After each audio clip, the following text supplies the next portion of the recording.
That is tiring work. But I got it done. You know, several people have asked me about this shed. Let's go have a look. Alright, so I do not have electricity ran out here, or at least not yet. So hopefully you can see inside. Currently, this is supposed to be my guest house. We've had it for a few months, and so far no work has been done to it. Supposed to insulate it and run electricity, and we're going to put like a bedroom and a little kitchenette out here, and use this for a guest house whenever we have company. But in the meantime, I have it as a rabbit barn, and at first I thought it was, well, rabbit storage.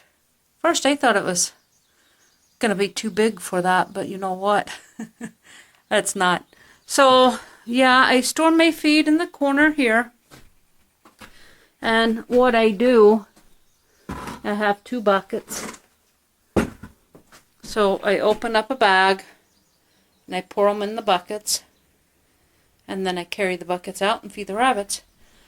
Then I have my hay, which, by the way, I have the alfalfa cubes. Someone that recently bought a rabbit asked me about those. And yes, they are alfalfa cubes. I get them from Tractor Supply. My black hole sunflower seeds. And normally my oats are stored out here, but I have ran out. And I forgot to get some today. So when I go to town on Wednesday, I need to remember to get some. And then I have some carriers. And behind that, I have some boxes. And those are water bottles. They came with the most of the, 6 of the stacker cages I bought. They all came with water bottles. And then a good buddy of mine sent me some water bottles, and so they're stored in there. And I have more just rabbit stuff sitting in there. Water bottles, hose for automatic watering system, my box liners, feeders, extra buckets there in the corner. Up against the wall, I have the pegboard, which I'm getting ready to use because I'm going to have to make some new bottoms for some of my nest boxes. And I have some cardboard here that Daddy J, or Papa John, whichever you prefer to call him. I like calling him Papa John. I figure if we ever have grandkids, he'll be Papa John. So.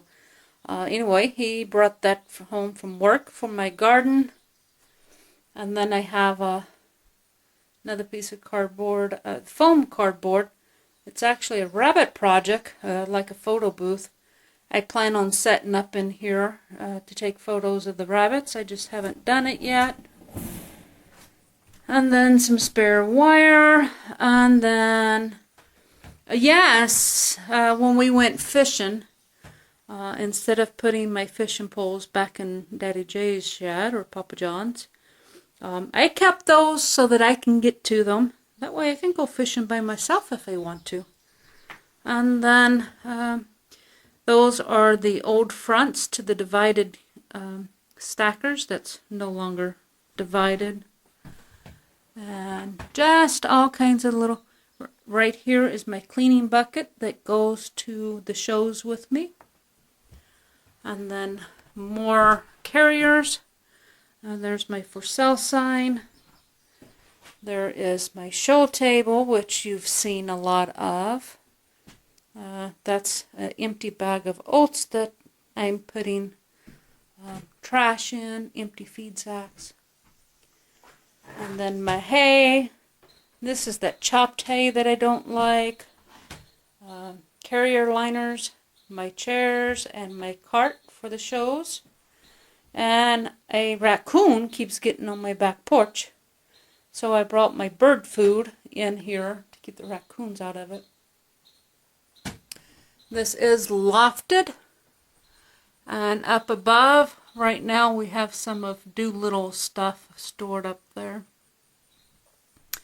And there's some insulation, not insulation. I'm not sure. It's whatever it is. It's to run. It's flex line to run electricity to this place, and some kind of light bulbs. And I don't know what's in the boxes. Those aren't mine. I didn't even know they were here. Check this out. I wanted to show you this. No kidding. This was empty last night. We had thunderstorms today and downpours. I mean, we had several storms today. And this is a gorilla cart, or I call it my poop tractor, or poop wagon. I call it my poop wagon because this is what I use to clean my trays. And then I rinse it out, wash it out, and then I use this to pull my feed buckets down to feed the rabbits sometimes too. And I used it last night to carry feed, and then I parked it up here. What is this? 8 to 10 inches deep, I would think. Completely full of rainwater from today. That is today only. That's a lot of rain. Let's go look at the creek.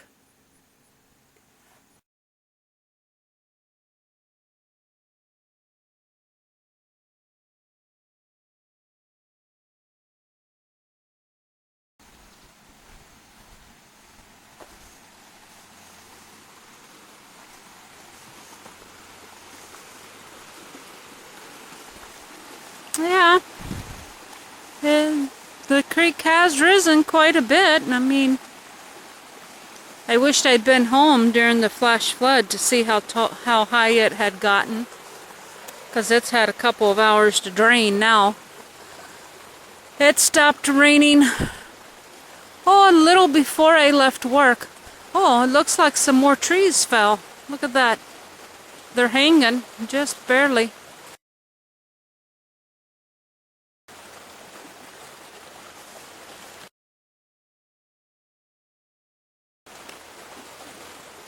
Yep, and the water's muddy again. So yeah, it quit raining, maybe an hour before I left work. And then I had to go to town, which is a 30-minute drive, to get feed. Of course, I ate while I was in town. I left work so hungry. I had lunch. I don't know why I was so hungry, but my tummy was growling, so I got an early dinner in town. Good thing. Too bad I didn't have Wheaties. I should have ate Wheaties. Unloading all that feed.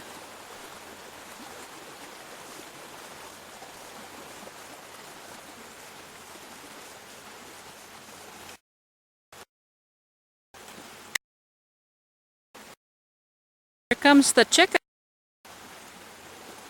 Oh, I should have bought them a bag of treats. They were almost out. They're not completely out. I guess when I get oats on Wednesday, I need to get the chickens some more treats. Yeah. Oh, Molly last night, she did not want to go to the coop. Now, she's always roosted, no problem, but you know, the night before, that coon tried to get her. And last night she was trying to roost over by the woodshed, the 2 buckets I have stacked up over there. She was up on top of those buckets, and she was going to roost on those buckets. She wasn't going to no coop last night for a raccoon to try to get her again. I can't say I blame her.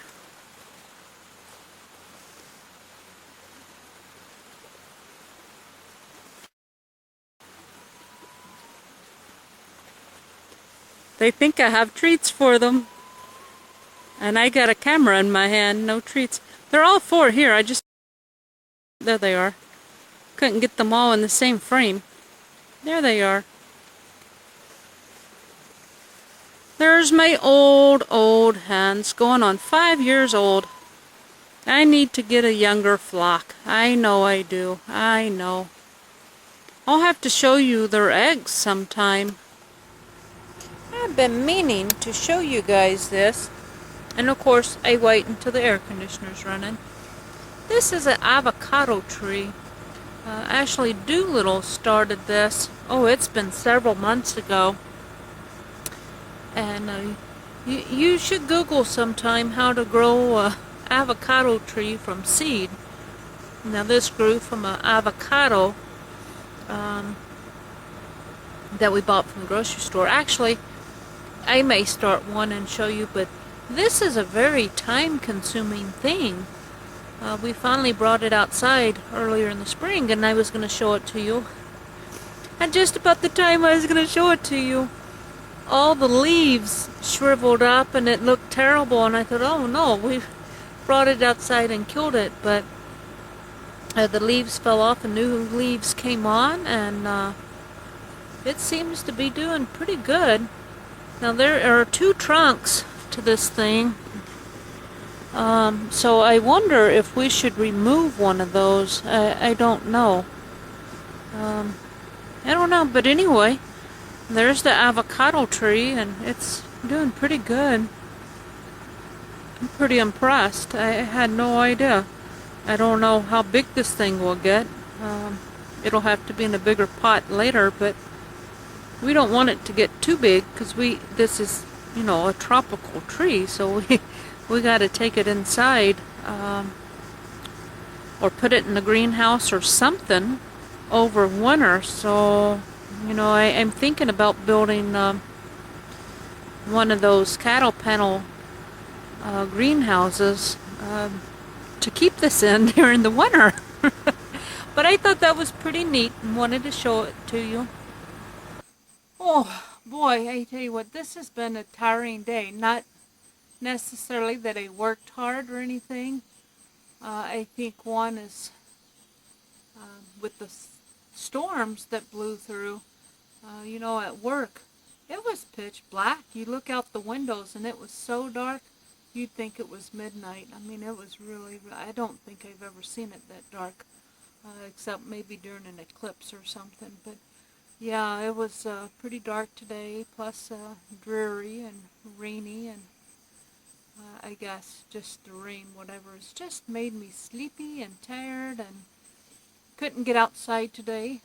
Well, I mean, you know, between wind showers, but I couldn't actually do any work.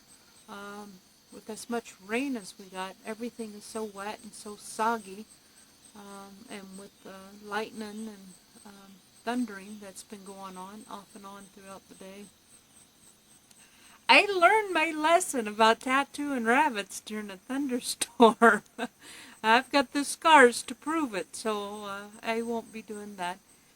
So I didn't work with the rabbits today, you know, other than morning chores, and then here in a little bit I'm going to do evening chores. And so I guess I'm pretty much going to do a little bit of work inside, and then probably play video games until bedtime or read.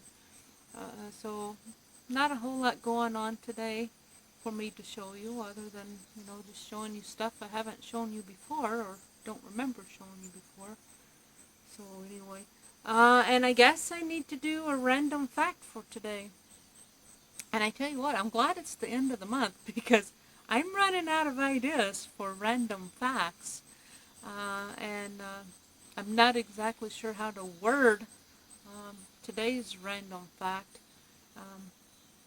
I wanted to tell you the most interesting job that I've had, and I've actually had 3 very interesting jobs. I guess they've all been, every job I've had's been interesting in one way or another, but, you know, at the top of the list. Pizza cook's not, you know, wouldn't be on the top of the list, but I had fun. I enjoyed the job. But my top 3 interesting jobs, I'm going to start with number 3. That was my nail salon. The work itself could have been interesting. I lived in a small town, So my shop was in a small town, and so we didn't have, these people with a lot of spare money. So I didn't get a whole lot of customers that let me do artwork on their nails. It was basically manicure, pedicure, artificial, acrylic nails, French manicures, and nail polishes. I didn't get to play a whole lot other than on myself and a neighboring friend of mine went to school the same time that I did, and so we were both nail technicians, but we were in neighboring towns, and so we got to play with each other and work with each other's nails and test things out on one another. So we had a lot of fun that way. But you run into a lot of interesting people in a nail salon, a hair salon or tanning salon. I don't know. There's just something about, I guess, being face to face with your client, holding their hand, that just really encourages people to open up and tell you things that she probably doesn't even tell her mother, sister, or her best friend, but will tell her nail technician. I've heard a lot of interesting stories, to say the least. So that was a lot of fun. But my top two, I would have to say, one, when I worked for the Department of Justice. Now, I can't talk a whole lot about that job. It was, but I can say a little bit about it. I was a contract for the Department of Justice. The Native Americans, or several tribes of Native Americans, were suing for inappropriation of funds. And so we went through, oh my goodness, thousands upon thousands of boxes of documents for over 100 years. I saw some documents back in the late 1800s, yeah. Signed by, I'm really not quite sure how far, how detailed I could go or not, so I better not say anything. But some interesting signatures on some documents and some interesting contracts that won't ever make the history books, I'll put it that way. But yeah, it was a very interesting job, especially if you're interested, if you're a history buff. If you're a history buff, it was very interesting. And then, of course, I'm sure if you had some Native American roots, you probably would find a lot of those things, documents, interesting as well. And then my last job before this one, the one I have now is interesting too. I love my job. But hi, boss, just in case. The job before this one, I worked at Midwest Vaco in Grandview, Missouri, and I was there for almost 4 years, I think. I was there for a little while. And boy, now you want to talk about an interesting job. That was a very interesting one. You had to watch where you were going, where you were walking, because we had robot-driven fork trucks. They were, there was tracks in the floor, and so they were, they didn't have anyone driving them. And it was really fun and interesting because you scan your boxes or whatever, and it called for one of these fork trucks, and it knew exactly where to come to pick up your pallet and then take it away. And if you were ordering a pallet, it knew how to go to the warehouse. It knew how to get what you wanted, and it would bring it to you. And when you sent a pallet away, it knew exactly where to come get it, and it knew where to take it and put it in the warehouse. I wouldn't even know where to put it in the warehouse. But boy, I tell you what, those fork trucks sure did. And so that was really interesting. And then I also got to work with some robots. And boy, that was that was pretty cool.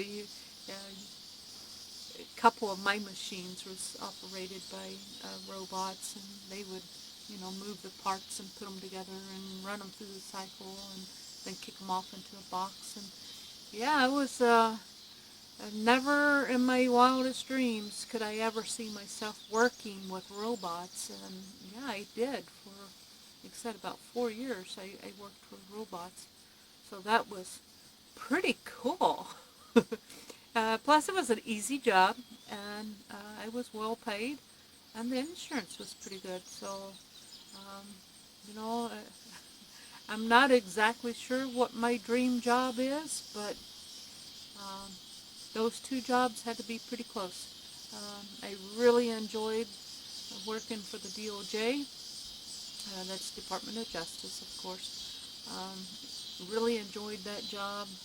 For the most part, it was easy, but it did require a lot of concentration because you had to go through every single document, page by page, looking for dates and reading to find out what it was. And we had to categorize each single piece of paper. Yeah, and then we had to put, date range of papers inside that box so that when they started looking for a particular document, they knew where to look, in which box to look for it. So it was really an interesting job, and it paid well too. And of course, it had probably the best insurance I've ever had. It was real good. Vacation pay was great, man. Oh man, I missed that. I had 3-week vacation, paid vacation. Now I only took one vacation in the 3.5 years I was there, so my vacation time built up. But it was, yeah, it was pretty cool. So hey, thanks for watching, and until we speak again, God bless.